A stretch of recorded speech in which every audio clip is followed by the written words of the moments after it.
საერთაშორისო ფონდის პროგნოზიც არის ძალიან დადებითი. მსოფლიო მასშტაბით მეორე ადგილზე ვართ ზრდის პროგნოზით. გვისრებს მხოლოდ ერთი ქვეყანა, სადაც ცოტა ხნის წინ ავტოფი აღმოაჩინეს. ანუ ძალიან ოპტიმისტურია პროგნოზები.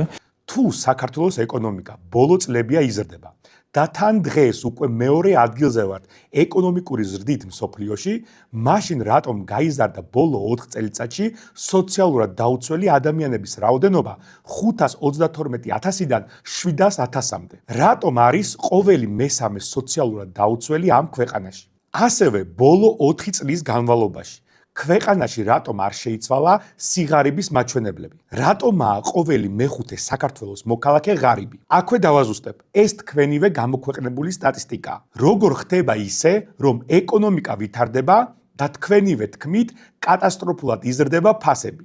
ხალხი საჭმელს და წამალს ვერ ყიდულობს ქვეყანაში. სადაა აქ ლოგიკა?